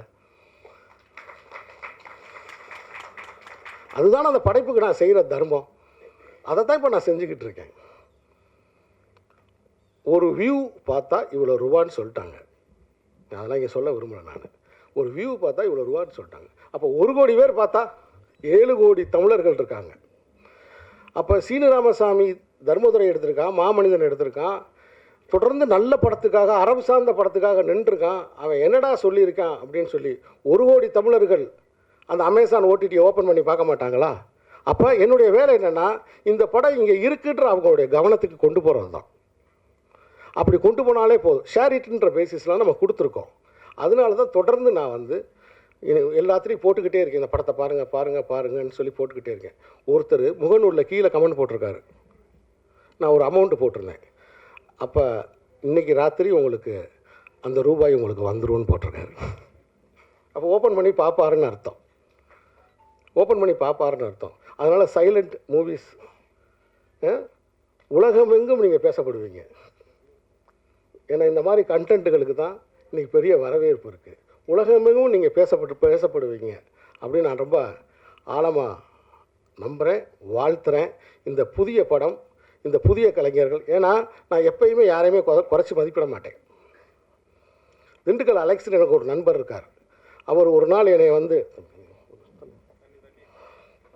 ஒன்றை மட்டும் பேசிட்டு போயிடுறேன், ஏன்னா நான் பேசுகிறது எய்த்தாப்பில் உட்காந்துருக்கிறவங்களேன்னு உங்களுக்கு தெரியும். திண்டுக்கல் அலெக்ஸ்னு என்னுடைய நண்பர் ஒருத்தர் இருந்தார். ஒரு நாள் வந்து அப்போ வந்து என்னை பணம் கொடுக்கணும் வான்னு சொல்லி கூப்பிட்டார் ஒரு ஆளுக்கு. சரி நான் வரேன், அப்போ சின்ன பையன், நான் கூட வந்தால் அவர் ஒரு ஜீப் ஒன்று வச்சுருப்பார் எப்பயுமே. அந்த ஜீப்பில் தான் என்னை கூப்பிட்டு வந்தாப்புல. Location manager, Dindigul location manager. Vathalagundu bus ஸ்டாண்டில் 2 பேர் நின்னாங்க. ஒருத்தர் ஒல்லியாக நின்னார், ஒருத்தர் வந்து கொஞ்சம் அவரோட கொஞ்சம் பரவாயில்லன்ற மாதிரி இருந்துச்சு, கண்ணாடி போட்டிருந்தார். இது 2 பேரையும் பார்த்து என்னண்ணே, இல்லைப்பா இவர் தான் டைரக்டர், இவர் ஹீரோ, இவருக்கு நான் பணம் கொடுக்குறக்கா அவங்க அப்பா ஃபோன் பண்ணி பணம் கொடுக்க சொன்னார், அதான் அந்த ரூபாயை கொடுக்குறக்கா. அவனு யாருண்ணே ஹீரோ? அப்படியாண்ணே. நான் அப்போ கொஞ்சம் ஃபாரின் ஃபிலிம்ஸ்லாம் நான் கொஞ்சம் பார்ப்பேன், வெளிநாட்டு படம் மாதிரி எடுப்பாங்க போல தெரியுது அப்படின்னு நினச்சிட்டு ரொம்ப ஆச்சரியமாக பார்த்தேன். நான் அன்றைக்கி ஆச்சரியமாக பார்த்தவர் தான் தனுஷ். பக்கத்தில் இன்னொரு செல்வராகவன், அன்றைக்கி பக்கத்தில் இன்னொரு செல்வராகவன். இது தனுஷ் அவர்கள்ட்டே நேரில் பார்க்க போய் நான் சொன்னேன். ஸோ அப்போ திண்டுக்கல் அலெக்ஸ் வந்து கஸ்தூராஜா சார் பசங்க அப்படின்னு சொல்லி பணம் கொடுத்தாரு. அவங்க வாங்கிட்டு ஒரு கார் எடுத்துகிட்டு மேலே அப்படியே போயிட்டாங்க. ஸோ ஆனால் இன்றைக்கி ஒரு நடிப்பு அரசனா அவர் சாதித்த சாதனைகள் எவ்வளோ, அது மாதிரி தான் முதல்ல முளைக்கும் போது யாரையுமே இந்த உலகத்தில் இருக்கக்கூடிய யாரையுமே நான் குறைவாக நினச்சதில்லை. இந்த ஒரு டைரக்ஷன் பண்ணி ஒரு திருநங்கையாக நடித்து இந்த படத்தில் நீங்கள் வந்து ஒரு ஒரு திரைக்கதை வசனம் இன்னொருத்தர்கிட்ட இருந்து வாங்கி ஒரு பாடல்களை நீங்கள் பயன்படுத்தி ஒரு ஃபிலிமை நீங்கள் கொண்டு வந்திருக்கீங்க அப்படின்னா அதுவே மிகப்பெரிய சாதனை. உங்களுக்கு ஒளிமயமான எதிர்காலம் உண்டாகட்டும்னு நான் வாழ்த்துறேன். ஸோ இவ்வளோ நேரம் என்னுடைய உரையை பொறுமையாக கேட்ட உங்களுக்கு என்னுடைய அன்பு வணக்கம். தயவு செய்து 2 வரியை மட்டும் கட் பண்ணி போட்டு என் கதையை முடித்து விட வேண்டாம் என்று மிக தாழ்மையுடன் கேட்டுக்கொள்கிறேன். அதாவது ஒன்றும் இல்லைங்க, என் படத்தை பற்றி ஒரு இதை கமெண்ட் போடுறேங்க. எனக்கு இப்போ தான் பயங்கரமான அனுபவம்லாம் உண்டாகுது. போட்ட உடனே கீழே வந்து ஒருத்தன் ஒரு கெட்ட வார்த்தையில் இதெல்லாம் ஒரு படமா அப்படின்னு கேட்டு டப்புன்னு கமெண்ட் போட்டாங்க. போட்ட 2வது நிமிஷம் போட்டாங்க. போட்ட உடனே நான் அதை எடுத்து பார்த்தேங்க. இந்த பயலை நம்ம எங்கேயோ பார்த்துருக்கோமேடா, இவனை எங்கேயோ நம்ம பார்த்துருக்கோம், இவன் பேர் எங்கேயோ கேள்விப்பட்டிருக்கோம். ஏன்னா அவனை உத்து பார்க்குறேன். எனக்கு ஞாபகம் வந்துச்சு கொரியர் ஆஃபீஸு. ஒரு கொரியர் ஆஃபீஸில் இந்த ஒரு பையனை நம்ம பார்த்தோமா ஞாபகம்னா வடபழனிக்கு நேராக வந்து டிரைவர் இல்லை பைக் எடுத்துக்கிட்டு நேராக வந்துட்டேன். 11 மணி ஞாயிற்றுக்கிழமை வந்தால் அன்றைக்கி கொரியர் ஆஃபீஸை அவங்க திறந்துருக்காங்க, வேலை செஞ்சுக்கிட்டு இருக்காங்க. இந்த பையன் உட்காந்துருந்தான். ஏடா தம்பி வாங்க வாங்க அப்படின்னா, அம்மா எதுக்கு நான் இப்படி கமெண்ட் போட்டேன் அப்படின்னு அவசியம். இதுவாண்ணா, இது என்னண்ணா அது? ஓ இது உங்கள் படமாண்ணா? ஆமாடா என் படம் தான்டா. ஏன் இந்த கமெண்ட்டை போட்ட நீ மொக்கேன்னு போட்டிருக்கிய, இதெல்லாம் ஒரு படமானு போட்டிருக்கிய, ஏன் இந்த இதை போட்டடான்னு நான் கேட்டேன். உடனே அண்ணா சாரிடா நான் அந்த படம் இன்னும் பார்க்கலண்ணா அப்படின்னா. சரிடா பார்க்கல ரைட்டு, பார்க்காத படத்தை எப்பறம் நீ மொக்கேன்னு போடுவேன்னு கேட்டேன். இல்லைண்ணா என் ஃப்ரெண்டு எஃபியில் எழுதியிருந்தாண்ணா. யாரா அவன் ஃப்ரெண்டுன்னு பேசிக்கிட்டு போய் என் ஃப்ரெண்டு வந்துட்டான். ஏன்னா அன்றைக்கி 12 மணி வரைக்கும் தான் கடையை மூட்டிட்டு கூப்பிட்டு போகிறதுக்கு என் ஃப்ரெண்டு வந்துட்டான். அவனை பிடிச்சிட்டேன். அவன் என்ன சொல்கிறான், நானும் இன்னும் படம் பார்க்கலண்ணா, நான் வந்து இன்னொருத்தனோட இதை வந்து ஸ்டேட்டஸை நான் ஷேர் பண்ணியிருந்தேன், அதை இவன் பார்த்துருக்கான், அதனால தானே நாங்கள் போட்டோம், சாரிண்ணா நாங்கள் டெலீட் பண்ணிடுறோண்ணா. நீ டெலீட் பண்ண வேண்டிய தேவையில்லை, நான் பிளாக் பண்ணிட்டேன். சரியா, தயவுசெய்து இனிமேல் படத்தை பார்த்துட்டு அதை பற்றி கருத்து போடுங்கடா, இல்லைன்னா உங்களோட கொரியருக்கே நான் வரமாட்டேன் அப்படின்னேன். சரிங்கண்ணா. சரி இதாவது பரவாயில்லண்ணா. இன்னொரு பயங்கரமான அனுபவம் எனக்கு. நான் தானே கவிதைகள் அப்பப்போ போட்டுக்கிட்டே இருப்பேன் எஃபியில். போட்ட உடனே நைஸ் வெரி குட் அப்படின்னு ஒருத்தன் போட்டுக்கிட்டே இருப்பேன். சரின்னு பார்த்துட்டு விட்டுட்டேன். அப்புறம் ஒரு நாள் வந்து இந்த சங்கீதாவில் சாப்பிட்றதுக்காக உட்காந்துருக்கும் போது ஒருத்தர் வந்தாப்புல வந்து, good morning sir. Good morning sir, நான் வந்து உங்களை எஃபியில் ஃபாலோ பண்ணுறேன் சார். அப்படிங்களா? ஆமாம் சார், இந்த பாருங்கள் சார் அவனுக்கு காமிச்சா இவர் தான் இந்த நைஸ் ஓகேன்னு போட்டுருவேன் கவிதைக்கு. ஆனால் அவர் ஃபேஸை பார்த்தா நார்த் இந்தியனாக இருக்காப்புல, மகாராஷ்டிராவிலேருந்து இங்கே சூப்பர் ஸ்டார் ஆகணும்னு வந்திருக்காப்புல. சொல்கிறது புரியுதா உங்களுக்கு? அங்கேருந்து வந்து ரஜினி சாரை இன்ஸ்பிரேஷனாக எடுத்துக்கிட்டு அங்கேருந்து இங்கே வந்திருக்காப்புல. ஏன்னா என் கையை காமிச்சு நைஸ் ஓகேன்னு. நான் கேட்டேங்க, வா இந்த கவிதையை நீ படிச்சியான்னு கேட்டேன். இது உனக்கு தமிழ் படிக்க தெரியுமான்னு கேட்டேன். இல்லை சார் எனக்கு படிக்க தெரியாது சார். அப்புறம் ஏன் நைஸ் நைஸ்ன்னு போடுறேன்னு கேட்டேன். இல்லை சார் உங்களை சப்போர்ட் பண்ணலான்னு நினச்சேன் சார். என்னை எதுக்கே என் கவிதையே படிக்காமல் என்னை எதுக்கே நீ சப்போர்ட் பண்ணணுங்கிறான். இல்லை சார் நீங்கள் தான் விஜய் சேதுபதினு சொன்னாங்க. இதெல்லாம் உங்கள்கிட்ட காமிச்சு உங்கள் ஆஃபீஸில் வந்து பார்த்து ஒரு சான்ஸ் கேட்கலான்னு நினச்சேன். சரி, எந்த ஊரியா நீங்கள்? பூனே சார். இனிமேல் என் ஆஃபீஸுக்கு வா, ஆடிஷன் நடக்கும்போது வந்து பாரு, ஆனால் வந்து நைஸுன்னு மட்டும் என் கவிதைக்கு போடாத அப்படின்னு சொல்லிட்டு இப்படி இணையதளத்தில் இந்த மாதிரி சமாச்சாரங்கள்லாம் நடந்துக்கிட்டு இருக்கு. ஸோ மகிழ்ச்சி. சைலண்ட் குழுவினர்களுடைய வாழ்த்துக்கள். இந்த படத்தை மக்கள் மன்றத்துக்கு கொண்டு செல்லுங்கள். பத்திரிகை நண்பர்களே, மீண்டும் சந்திப்போம். வணக்கம். மேடையில் இருக்கும் பெரியவர்களுக்கும் பத்திரிகை மற்றும் ஊடக நண்பர்களுக்கும் என்னுடைய வணக்கம். சீனு ராமசாமி சார் சொன்ன மாதிரி அது அவர் சொன்ன மாதிரி ரொம்ப ஆச்சரியமான மேடை. ஏன்னா நானும் சினிமாவுக்கு வந்த நாள்லேருந்து டைமண்ட் பாபு சாரையும் நிக்கில் சாரையும் ஒரு ஆடியோ லான்ச்சில் உக்காந்து பார்த்ததே கிடையாது. நான் ஃபஸ்ட் டைம் பார்க்குறேன். அதுவே ரொம்ப ஆச்சரியமாக இருக்குது. ஸோ எனக்கு இந்த படத்தோட கனெக்ஷன் வந்து படத்தை ரிலீஸ் பண்ணுற ராஜா சேதுபதி அவர் என்னோடய இன்ஸ்டியூட் சீனியர். ரொம்ப சினிமாவை நேசிக்கக்கூடிய ஒரு மனிதர். எப்போ பார்த்தாலும் 24 மணி நேரமும் சினிமாவை பற்றி பேசி சினிமாவில் ஒரு விஷயம் பண்ணிகிட்டே இருக்கணும்னு சொல்லி கண்டென்ட் அவ்வளோ நல்ல கண்டென்ட் பேசிகிட்டே இருக்கக்கூடிய ஒருத்தர். எனக்கு அதை அவர் ஒரு ப்ராஜெக்டோட அசோசியேட் ஆகிருக்காருன்னா கண்டிப்பாக அது ஒரு நல்ல படமாக இருக்குன்றது தான் எனக்கு ஒரு நம்பிக்கை. கூட்டத்துக்கு ரொம்ப நன்றி. அதே மாதிரி கணேஷ் அவரோட டைரக்ஷன் எப்படின்னு தெரியல, இப்போ ட்ரெய்லர் பார்த்த பர்ஃபார்மன்ஸ் அப்படி பண்ணியிருக்காரு. உங்களுக்கும் வாழ்த்துக்கள். நல்ல டைரக்டராக வந்துடுவீங்க. ஆனால் நம்பிக்கை இருக்குது, நல்ல ஒரு பெரிய நடிகராக வந்துடுவீங்கன்ற ஒரு நம்பிக்கை இருக்குது. கண்டிப்பாக அவ்வளோ நுணுக்கமாக நிறைய விஷயங்கள் பண்ணியிருக்காரு. அவருக்கும் வாழ்த்துக்கள். மற்ற எல்லாருக்குமே இந்த அண்ட் சினிமாட்டோகிராஃபர் சொல்லி மென்ஷன் பண்ணும், ரொம்ப ரொம்ப நல்லா பண்ணியிருக்காரு சினிமாட்டோகிராஃபர். அவருக்குமே ராஜா சேதுபதி வந்து கண்டென்ட்டாகவும் சொல்லிவிட்டு இந்த படத்தோட பட்ஜெட்டுன்னு ஒன்று என்கிட்ட சொன்னார். அது நான் நம்ப மாட்டேன். அந்த பட்ஜெட்டில் இந்த விஷுவல் வந்து எனக்கு சிங்க் ஆகல. அவ்வளோ சூப்பராக பண்ணியிருக்காங்க. மியூசிக்கும் சரி. அதே மாதிரி ஹேமந்த் அவர் இருக்கார் எங்கே, அவருக்கும் வாழ்த்துக்கள். ஃபஸ்ட்டு படம் அவருக்குன்ற மாதிரி நிறைய பேருக்கு இது ஃபஸ்ட்டு படமாக இருக்குது.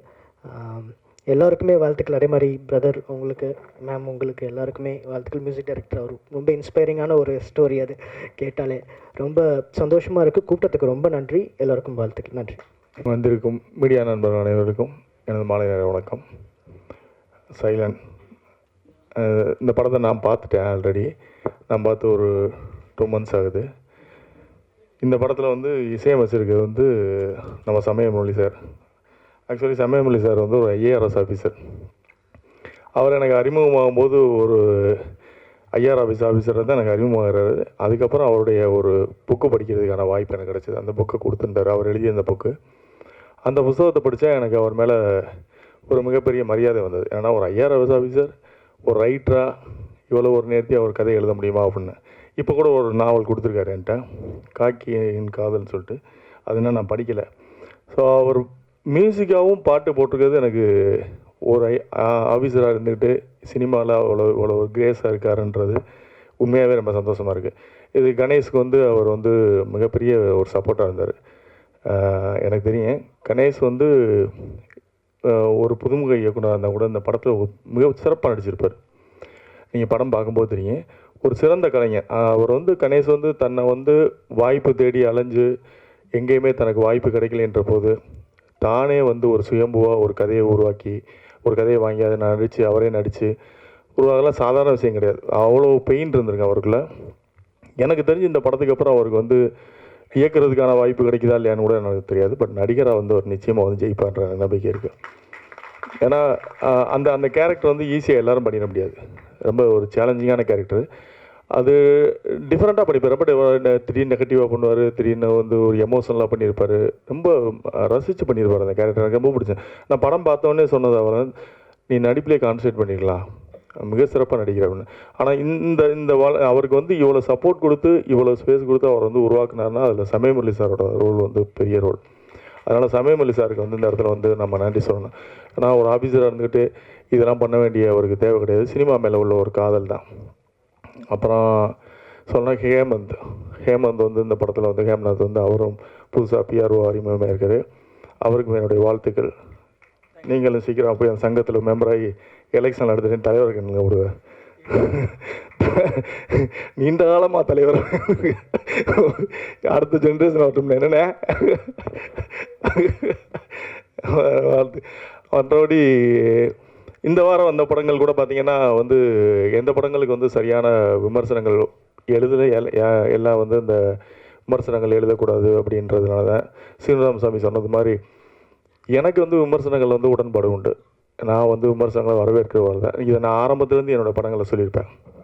என்னோடய படங்களை திட்டினாலும் சரி, நான் எப்படி பார்க்குறேன்னா, லோக்கலாக சொல்லப்போனால் ஒரு பொருளாக இருந்தால் அது வீசணும் இல்லை மணக்கணும், ரெண்டுமே இல்லைன்னா அந்த பொருளுக்கான வேல்யூ இல்லைன்னு தான் பார்க்குறேன். விமர்சனம்ன்றது வந்து நம்மளை மெருகேற்றிக்கிறதுக்கு தான். எப்போவுமே வந்து என்னுடைய படைப்பு வந்து எனக்கு சிறப்பாக இருக்கும். நாங்களும் நல்ல படம் எடுக்கணும்னு தான் ட்ரை பண்ணுறோம். தயாரிப்பாளர்களும் யாரும் வந்து ஒரு மொக்க படத்தை கொடுத்துட்டு போகணும், நீங்கள் வந்து எங்களை திட்டணுன்ற ஆசை கிடையாது. நல்ல படம் எடுக்கணும் தான் வர்றோம், நல்ல படம் எடுக்கிறதுக்கு தான் ட்ரை பண்ணுறோம். இயக்குநர்கள்ட்ட கதை கேட்குறோம், எங்ககிட்ட கதை ஒன்று சொல்லுவாங்க, அதுக்கப்புறம் வந்து அவங்க எடுக்கிற வேறு மாதிரி வந்துடும். மேக்கிங்கில் உங்களுக்கு தெரியாது கிடையாது. ஏன்னா அது ஒரு தனிப்பட்ட ஆளோட முயற்சி கிடையாது, ஒரு டீம் ஒர்க்கு. ஒரு கேமராமேன் தப்பு பண்ணலாம், ஒரு மியூசிக் டைரக்டர் தப்பு பண்ணலாம், இல்லை நடித்தவங்க தப்பு பண்ணியிருக்கலாம். இப்படி எல்லாருடைய பங்கும் சேர்ந்தது தான். இது தயாரிப்பாளர்கள் மட்டுமே வந்து ஒரு கதையை வந்து ஜட்ஜ் பண்ணி இவங்க தப்பாக எடுத்துட்டாங்கலாம் சொல்ல முடியாது. எங்களுக்கும் அந்த ரெஸ்பான்சிபிலிட்டி இருக்குது. ஏன்னா பணம் போடுறான், நல்ல கதை எடுக்கணும்னு சொல்லி தானே பணம் போடுவோம். ஏதோ பணம் போட்டு லாஸ் ஆகிட்டு வரணுன்ற பணம் இருக்க போகிறோம், அப்படிலாம் கிடையாது. விமர்சனங்களை பொறுத்த வரைக்கும் நான் எப்படி பார்க்குறேன்னா, நீங்கள் இல்லைன்னா இன்றைக்கி இந்த சின்ன படங்களே கிடையாது. சின்ன படங்களுக்கு வந்து இப்போ நம்ம சொல்கிறது மாதிரி ஒரு 4 நாளைக்கு அப்புறம் நீங்கள் விமர்சனம் பண்ணுங்கள் அப்படின்லாம் சொல்கிறதுலாம் யதார்த்தமே கிடையாது என்னை பொறுத்தவரை. ஏன்னா அப்போ வந்து ஒரு 70 பிரிண்ட் போடுவோம். நீங்கள் இந்த தேட்டரில் ஓடி முடிஞ்சவொடனே இன்னொரு தேட்டருக்கு மாற்றுவாங்க, இந்த தேட்டரில் பார்க்காதவங்க இன்னொரு தேட்டரில் பார்ப்பாங்க.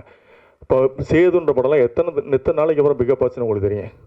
ஒரு ஒருதலை ரகம்ன்ற படம்லாம் எவ்வளோ நாளைக்கு அப்புறம் பிக்கப் ஆச்சுங்க. நீங்கள் இன்றைக்கி மாதிரி சேதுவோ இல்லை இன்றைக்கி ஒருதலை ரகமோ ரிலீஸ் ஆகிருந்தால் இன்றைக்கி ஒரு டிஆர் இருந்திருக்க மாட்டார், ஒரு பாலா இருந்திருக்க மாட்டார். ஸோ அப்போ அன்றைக்கி வந்து ஸ்க்ரீன் பேஸு ஒரு தேட்டருக்கு இதை முடிஞ்சதுன்னா இன்னொரு தேட்டருக்கு மாற்றுவாங்க. அப்போ ஆடியன்ஸுக்கு பார்க்கறதுக்கான வாய்ப்பு இருந்தது. இன்றைக்கி ஒரு நாள் கூத்து தான். காலையில் 11 மணிக்கு ஷோ வந்து ரன் ஆச்சுன்னா அந்த ஷோவுக்கு ஆள் வரலைன்னா அடுத்த ஷோ 2:30 ஷோ வந்து இருக்காது, அந்த படம் தூக்கிடுவாங்க. ஸோ இப்போ ஒரே நாளில் விட்டில் பூச்சி மாதிரி அன்னைக்கு முடிஞ்சு போச்சு, சோழி முடிஞ்சு போச்சு, அதுக்கான வேல்யூவே இருக்காது. அப்போ நம்ம வந்து நம்ம ஏதாவது ஒரு நாய்ஸ் கிரியேட் பண்ண வேண்டியது இருக்குது. அந்த படத்தை முன்னாடியே மீடியாவுக்கு போட்டு காட்ட வேண்டியது இருக்குது. நீங்கள் அந்த படத்தை பற்றி பேசுங்க, நீங்கள் பேசிட்டே ரப்பர் பந்தை ஹிட் பண்ணீங்க, இது யாராலையும் மறுக்க முடியாது. அதாவது வந்து நல்ல படத்தை ஓட வச்சதோட பங்கு மீடியாக்களோட பங்கு இருக்குன்றது எனக்கு தெரியும், நான் அறிவேன். நல்ல படம் நீங்கள் வெளியே ப்ரெஸ்ஸோ பார்த்துட்டு வந்தோடனே சோசியல் மீடியாவில் ஒரு வைப் கிரியேட் ஆகும். அப்படி பார்த்துட்டு அவங்கள அறியாமலே சோசியல் மீடியாவில் எழுத ஆரம்பிப்பாங்க, இது சூப்பர் ஆவேசம் அப்படிலாம். நீங்கள் நல்லா இருக்குன்னு சொன்ன படங்களும் சில படங்கள் ஓடாமல் இருந்திருக்கு, நல்லா இல்லைன்னு சொன்ன படங்களும் ஓடி இருக்கு. இப்போ ராட்சசன்லாம் நீங்கள் வந்து நல்லா இல்லைன்னு நிறைய பேர் போட்டிருந்தாங்க, ஆனால் அந்த படம் ஓடிச்சு. சமீபத்தில் வந்த ஒரு படம் கூட டிமாண்டி காலனின்னு நிறைய பேர் நல்லா இல்லைன்னு எழுதியிருந்தாங்க, ஆனால் அந்த படம் கலெக்ஷன் நல்ல கலெக்ஷன். ஸோ அப்போ நம்ம வந்து எல்லாரோட பார்வையும் ஒரே மாதிரி இருக்காது. நம்ம பார்க்குறது தான் சரியான பார்வைன்னு சொல்ல முடியாது. நான் ரசிக்கிற படம் வந்து எல்லோரும் ரசிக்கன்றத அவங்கவுங்க மனநிலையை பொறுத்து தான் ஒரு படம் பார்க்குறது. நம்ம அதுக்காக பயந்துக்கிட்டு நம்ம விமர்சனம் வேணாம்னு சொன்னோம்னு வச்சுங்களேன், அப்புறம் இப்படிப்பட்ட இயக்குநர்கள்லாம் வரவே முடியாது. இவங்கெல்லாம் ஒரே நாளில் கனவு போயிடுவாங்க. அப்புறம் இன்றைக்கி எதிர்காலத்தில் வர இயக்குநரோட வாழ்க்கையெல்லாம் கனவாகி போயிடும். அவங்க எப்படி வர்றது? இப்போ நீங்கள் ரப்பர் பந்துக்கு யாருமே விமர்சனம் போடல, 4 நாள் பொறுத்து நீங்கள் விமர்சனம் போடுங்கன்னு நம்ம சொல்லியிருந்தோம்னா அந்த இயக்குநரோட வாழ்க்கை என்ன இருக்கா? புதுசாக வர ஒரு இயக்குனருக்கு வந்து எந்த நடிகர் வந்து பெரிய நடிகர் வந்து டேட்டு கொடுத்து நீங்கள் ஒரு பெரிய படங்களுக்கு வந்து அவங்களுக்கான ரசிகர் பட்டாளம் இருக்காங்க, அவங்க வந்து நூன் ஷோவை புல் பண்ணிடுவாங்க. அதுக்கு தான் அந்த நூன் ஷோவை புல் பண்ணுறதுக்கான ஆர்டிஸ்ட் தான் வேல்யூ உள்ள ஆர்டிஸ்ட். அதுக்கு தான் ஒரு மார்க்கெட் வேல்யூ உள்ளவங்க அவங்களுக்கு சம்பளம் கொடுத்து நம்ம நடிக்க வைக்கிறோம், நூன் ஷோவையாவது புல் பண்ணட்டும் அவங்க அப்படின்னு. அப்போ அப்படி வரும்போது மவுத்தாக்கில் ஒரு வேளை அவங்க பார்த்துட்டு போய் வெளியே சொல்லுவாங்க, படம் நல்லா இருக்குன்னா திரும்ப வர போகிறாங்க, நல்லா இல்லைன்னா போக போகிறாங்க. சின்ன படங்களுக்கு நம்ம என்ன பண்ண முடியும்? சின்ன படங்கள் நீங்கள் 4 நாளைக்கு அப்புறம் ரிவ்யூ போடுங்க அப்படின்னு சொன்னோம்னா நம்ம 4 நாளைக்குள்ள அந்த படம் காணாமல் போயிடும், வந்தன்னைக்கே காணாமல் போய்டும். 4 நாளைக்கு அப்புறம் வந்து நம்ம தான் உட்காந்து தனியாக பார்த்துக்கிட்டு இருக்காங்க, ஆள் இருக்காது. அதனால் வந்து இது நம்ம வந்து மீடியாவும் தயாரிப்பாளர்களும் ஒரு இணக்கமான முடிவு எடுத்து போக வேண்டியது. ஏன்னா இந்த சினிமா நல்லா இருக்கணுன்றதுல உங்கள் பங்கு வந்து மிகப்பெரிய பங்கு. உங்களோட பங்கு இது வந்து இந்த படத்தை வந்து நீங்கள் கொண்டு போய் சேர்க்கறதுக்கான பொறுப்பு உங்கள்கிட்ட தான் இருக்குது. இது நம்ம 2 பேரும் தான் நம்ம வந்து ஆரோக்கியமாக முடிவு எடுக்கணும். விமர்சனங்களை வந்து ரொம்ப நாகரிகமாக ஆரோக்கியமாக வைக்கணும். ஏன்னா ஒரு காலத்தில் வந்து அவங்க இப்போ உங்களுக்கு தெரியும், ஆனந்தவனோட மார்க் போடுறதுலாம் பார்த்தீங்கன்னா போஸ்ட் அடிச்சுலாம் ஓட்டியிருக்காங்க.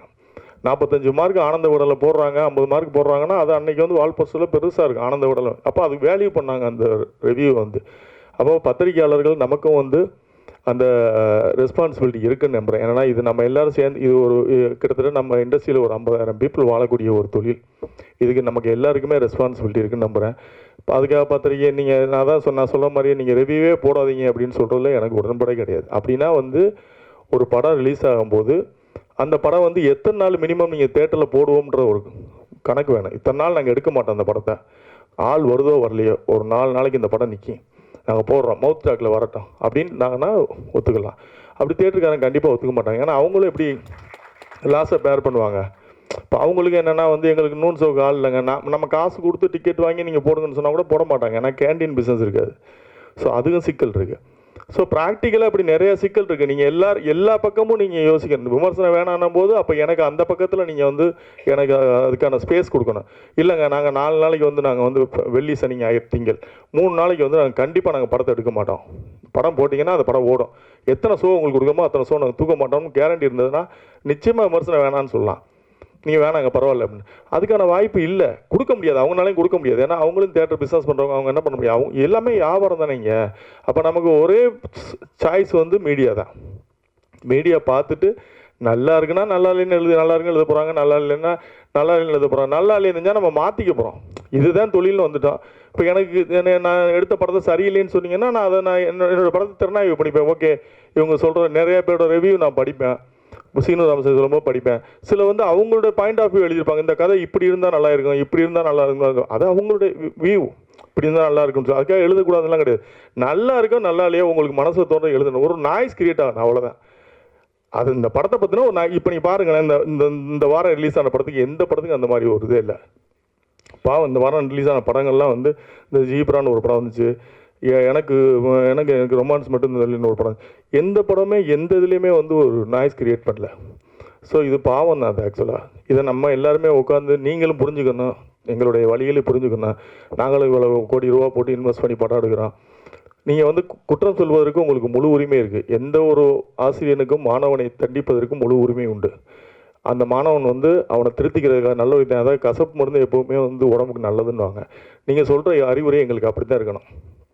தனிநபராக வந்து உங்களோட விருப்ப வெறுப்புகளை வந்து இதில் காட்டக்கூடாதுன்றதான் என்னுடைய தாழ்மையான கருத்து. இது உங்கள்கிட்ட வந்து நான் அட்வைஸாகல வேண்டுகோளை வைக்கிறேன். உங்களுடைய விருப்ப வெறுப்பு எதுவும் இருந்தாலும் அதை வந்து அந்த படைப்பில் காட்டாங்க. ஏன்னா அந்த படைப்பில் நீங்கள் என்ன மட்டும் உங்களுக்கு பிடிக்காமல் இருக்கும், என்ன பிடிக்காதுக்காக என்னை டார்கெட் பண்ணி எழுதுவீங்க. பட் அந்த படத்தில் வந்து நிறைய பேர் நடிச்சிருப்பாங்க, நிறைய பேரோட முதல் கனவாக இருக்கும்.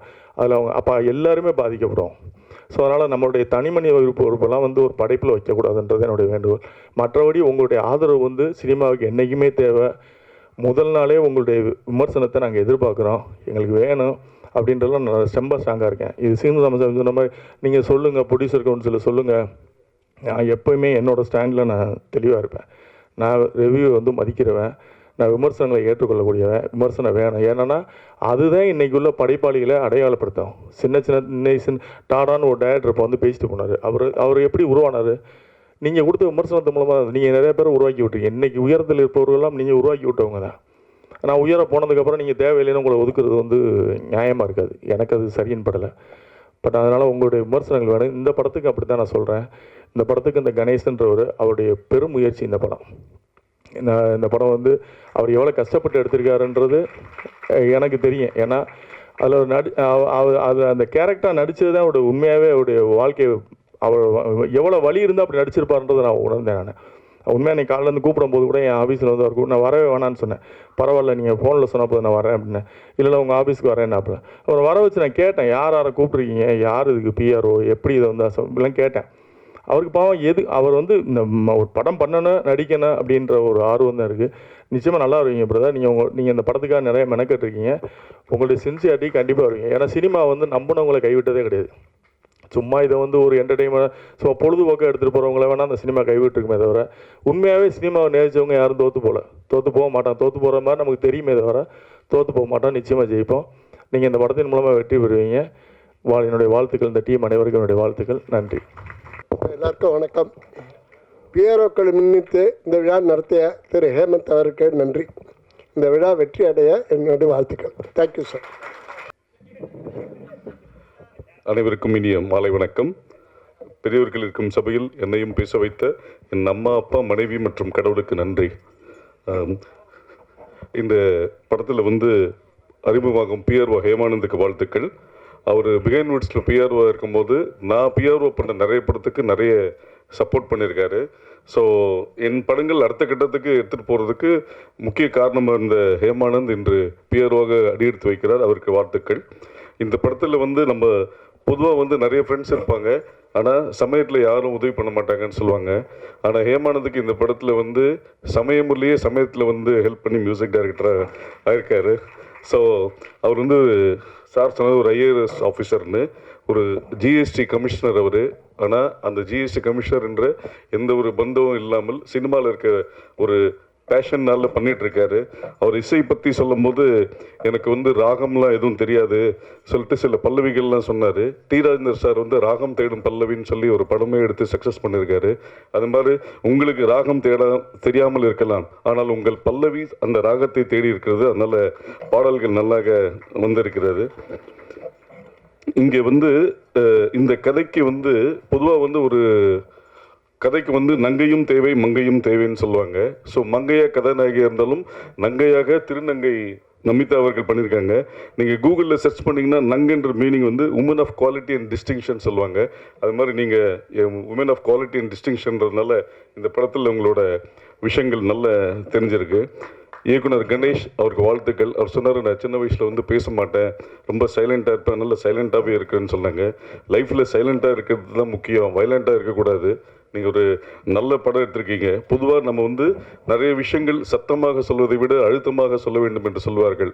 இந்த சைலண்ட் படம் உங்கள் கேரியரில் ஒரு அழுத்தமான பதிவாக இருக்கும் என்று நான் வாழ்த்துகிறேன். வாய்ப்பு கொடுத்ததற்கு நன்றி, வணக்கம். மேடையில் அமர்ந்திருக்கும் பெரியோர்களுக்கும் ஊடக அன்பர்களுக்கும் பத்திரிகை அன்பர்களுக்கும் இங்கு அமர்ந்திருக்கும் அனைவருக்கும் என்னுடைய அன்பின் வாழ்த்துக்களை தெரிவித்துக் கொள்கிறேன். முதல்ல கடவுளுக்கு இந்த ஆப்பர்ச்சுனிட்டி எனக்கு கொடுத்ததுக்காக கடவுளுக்கு நன்றி சொல்கிறேன். அடுத்தது சமயமுரளி ப்ரொடியூசர் அவர்களுக்கு என்னுடைய நன்றி இந்த ஆப்பர்ச்சுனிட்டியை கொடுத்ததுக்கு. முதல்ல என்னை பார்த்தது கணேஷ் டைரக்டர் அவர் தான். ஒரு அம்மா கேரக்டருக்கு அப்படின்னு கூப்பிட்டாங்க. தென் நான் போன உடனே இந்த மாதிரி ஸ்டோரி அவுட்லைன் மட்டும் அந்த அம்மாவோட கேரக்டர் பற்றி சொன்னாங்க. எனக்கு ரொம்ப பிடிச்சிருந்தது. உடனே ஓகே சொன்னேன். அண்ட் அவருக்கும் என்னுடைய நன்றி. இந்த படம் என்னுடைய சீன்ஸ் எல்லாம் பண்ணுறச்ச சமயமுரளி சார் வந்து கூட நின்று ரொம்ப என்கரேஜ் பண்ணி அப்ரிஷியேட் பண்ணி இது இப்படி பண்ணால் நல்லாயிருக்கும், அப்படி பண்ணால் நல்லாயிருக்கும் அப்படின்ட்டு சஜஷன்ஸும் கொடுத்தாரு. அதே சமயத்தில் கணேஷ் சாரும் எனக்கு இப்படி வேணும் அப்படி வேணும்ன்ட்டு லைக் அவங்க சஜஷன்ஸ் கொடுத்தது எனக்கு இம்ப்ரூவ்மெண்ட்டுக்கும் என்னுடைய டேலண்ட்டை என்கரேஜ் பண்ணுற மாதிரி நல்ல ஒரு மோட்டிவேஷனாக இருந்தது எனக்கு இந்த ஆப்பர்ச்சுனிட்டி கொடுத்ததுக்கு. நிச்சயமாக இது எல்லாருக்கும் பிடிக்கும். ஏன்னா கணேஷ் சாரை பார்க்கும்போது எனக்கு வந்து இவர் தான் இந்த கேரக்டர் பண்ணியிருக்காரா அப்படின்றது எனக்கு ரொம்ப ஆச்சரியமாக இருந்தது. ஏன்னா அவ்வளோ அழகாக அந்த கேரக்டரை திருநங்கையாக பொர்ட்ரே பண்ணியிருக்கிறார். அவர் சூப்பர்பாக பண்ணியிருந்தார். அவரோட கூட நடிக்கிறது வந்து நான் இத்தனை படங்கள் பண்ணியும் எத்தனை சீரியல்ஸ் பண்ணியும் நான் வந்து இந்த கேரக்டர் அவரோட பண்ணுறது வந்து நான் ரொம்ப சின்னவளாக நினச்சேன். ஏன்னா அவ்வளோ அழகாக அவர் பொர்ட்ரே பண்ணியிருந்தார். எனக்கு ரொம்ப ஆச்சரியமாக இருந்தது. ஒரு திருநங்கையாக வந்து அவ்வளோ அழகாக அவர் இன்ச் பை இன்ச் அந்த அந்த அசைவுகள் எல்லாமே ரொம்ப அழகாக அவர் எனக்கு ரொம்ப பிடிச்சிருந்தது அவரோட பண்ணுறதுக்கு. Thank you Ganesh sir for giving me this opportunity and thank you Samayamurali sir for giving me this opportunity. என் கடவுளுக்கு நன்றி சொல்கிறேன். நீங்கள் எங்களுக்கு மோட்டிவேட் பண்ணி சப்போர்ட் பண்ணி எங்களை இந்த படத்தை வந்து எங்களுக்கு நல்லா எடுத்து கொடுக்கணுன்றத உங்ககிட்ட தெரிவிச்சுக்கிறேன். ஸோ இந்த வாய்ப்பை அளித்து அனைவருக்கும் என் மனமார்ந்த நன்றிகளை தெரிவிச்சுக்கிறேன். தேங்க்யூ. நாயகன் முரளி என்னோட நெருங்கிய நண்பர். அவரோட ஆரம்ப காலத்துலேருந்து அவரை பார்த்துட்ருக்கேன். மிகவும் திறமையானவர், நல்ல ஆக்டர், நல்ல டான்ஸர். நீங்கள் தொடர்ந்து போராடுங்க. உங்களின் வெற்றியும் அங்கீகாரமும் தள்ளி தான் போயிருக்கிறதே தவிர தவறி போகவில்லை. நிச்சயமாக நீங்கள் ஜெயிப்பீர்கள். எஸ்ஆர் ட்ரீம் ஸ்டுடியோஸ் அப்புறம் எஸ்பிஆர் ஸ்டுடியோஸ் நம்மளோட அழைப்பை ஏற்று வந்த பத்திரிகை மற்றும் ஊடக நண்பர்கள் அனைவருக்கும் ரொம்ப நன்றி. இந்த படத்தை டிஸ்ட்ரிபியூட் பண்ணுறதுக்காக வாய்ப்பு கொடுத்த Samayamurali sir and producer Ram Prakash சாருக்கு நான் எப்பவுமே கடமைப்பட்டிருக்கேன். எடிட்டர் வந்துட்டு டிஸ்ட்ரிபியூட்டராக டிரான்ஸ்மிஷன் வந்து காலமும் சூழ்நிலையும் ஏற்படுத்துது. ஏன்னா நான் ஜோதின்னு ஒரு படம் ப்ரொடியூஸ் பண்ணேன், அதை டிஸ்ட்ரிபியூட் பண்ணுறதுக்கு யாரும் இல்லை. ஸோ நானே டிஸ்ட்ரிபியூட் ஆக வேண்டிய கட்டாயம். ஸோ அந்த படம் எனக்கு நிறையா பாடம் சொல்லி கொடுத்துச்சு. எப்போவுமே brother please brother please brother 2 minutes 2 minutes brother. இங்கே வந்து பெரிய வேக்யூம் இருக்குது. அதாவது சினிமாவே பூதாகரமாக இருக்குது. இங்கே டிஸ்ட்ரிபியூஷனில் என்ன நடக்குதுன்னு தெரில, வியாபாரத்தில் என்ன நடக்குதுன்னு தெரில. எந்த தொழிலும் வந்து தோக்காது, தொழில் பண்ணுறவன் தான் தோப்பான். தோக்கிறதுக்கு காரணம் தொழில் பண்ண தெரியல, இல்லை கற்றுக்கலன்னு அர்த்தம். ஸோ நான் கற்றுக்காமல், டிஸ்ட்ரிபியூஷன் பற்றி கற்றுக்காமல் ப்ரொடியூஸ் பண்ணேன். அது எனக்கு நிறையா பாடம் சொல்லி கொடுத்துச்சு. அது பாடத்தை கற்றுக்கிறதுக்கு எனக்கு ஒரு 2 கோடி ரூபாய்க்கு மேலே செலவாச்சு. சினிமாவில் எடிட்டராக சம்பளமே வராது. அதெல்லாம் சேர்த்து வச்சு நானே ப்ரொடியூஸ் பண்ணி மொத்த காசையும் திரும்பி சினிமாவில் விட்டு ஒரு பாடம் கற்றுக்க வேண்டியதாகிடுச்சு. பாடம் கற்றுக்கிட்டதுனால நம்மள மாதிரி யாரெல்லாம் தெரியாமல் இருக்காங்களோ தேடி போனேன். அப்படி தேடிட்டு இருக்கும்போது நான் கணேஷ் பார்த்தேன். ஒரு சாப்பாட்டு கடையில் பார்க்கும்போது ஒரு ட்ரெய்லர் காமிச்சார். எனக்கு ரொம்ப இன்ஸ்பைரிங் ஆச்சு. பிரதர் என்ன பட்ஜெட் அப்படின்னு கேட்டால் அவர் சொன்ன பட்ஜெட் எனக்கு ஆச்சரியமாக இருந்துச்சு. ஏன்னா ரொம்ப ஃப்ரேமுக்கு உழைச்சி ஒரு 4 வருஷம் அதுக்குள்ளேயே ஓடுனதை நம்ம அது ஈஸியாக இன்றைக்கி ஒரு செகண்டில் பார்த்துட்டோம். அது கதையாக உருவாகி, இந்த கதை எப்போ ஆரம்பிச்சதுன்னு கேட்டேன். எங்கள் அம்மாவோட சாவை நான் நேரடியாக கண்ணில் பார்க்கும்போது இந்த கதை உருவாச்சு பிரதர்னு. எனக்கு ரொம்ப ஹாண்டிங்காக இருந்துச்சு. ஏன்னா எல்லா கதைக்கு பின்னாடியும் அவ்வளோ காரணம் இருக்குது. யாருமே சார் சொன்ன மாதிரி இங்கே தோற்று போகிறதுக்காக படம் எடுக்கலை. நிறைய காரணங்கள். ஏன்னா ஒரே ஒருத்தன் பண்ணால் பேட்மிண்டன் விளையாடுறோம், இல்லைன்னா அது விளையாடுனா ஒரே ஒருத்தர் விளையாடுறான். அது தனிப்பட்ட முயற்சி. இங்கே கூட்டு முயற்சியில் பண்ணும்போது யாரோ ஒருத்தர் பண்ணுற மிஸ்டேக்னால பல காரணங்களால் ஒரு படம் மிஸ்டேக் ஆகுது. ஸோ இதெல்லாம் சரி பண்ணி இங்கே படத்தை சக்ஸஸ்ஃபுல்லாக குறிப்பாக சின்ன படங்களை மாற்றுறதுக்காக தான் எஸ்பிஆர் ஸ்டுடியோஸ் வந்து டிஸ்ட்ரிபியூஷன் பண்ணது. இப்போ 5 படம் டிஸ்ட்ரிபியூஷனுக்கு அடுத்தடுத்து ரெடியாக இருக்குது.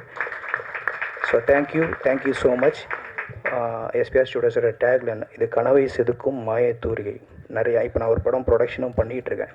உட்காந்து எனக்கு ஒரு 2 வருஷம் ஆச்சு இதெல்லாம் கற்றுக்கிறதுக்கு. ஓகே, போன படம் என்னெல்லாம் தப்பு பண்ண உட்காந்து ஒரு 2 வருஷமாக நோட் பண்ணி ஒரு 200 கதை கேட்டுட்டு அடுத்து ஒரு படம் ப்ரொடக்ஷனும் பண்ணிகிட்ருக்கேன், டிஸ்ட்ரிபியூஷனும் அடுத்து பண்ணிகிட்ருக்கேன். So thank you so much. இனிமேல் மீண்டும் அடிக்கடி சந்திப்போம். Thanks sir. உங்களோட எல்லாரோட சப்போர்ட்டும் அடுத்தடுத்த படங்களுக்கும் தேவை. இந்த படங்களை நீங்கள் சைலண்ட்டாக சத்தமாக இன்னும் பெரிய சத்தமாக மக்கள்கிட்ட கொண்டு போய் சேருங்க. Thank you so much. Thanks lot. நீங்கள் சொன்னது அப்படியே சொல்கிறேன்.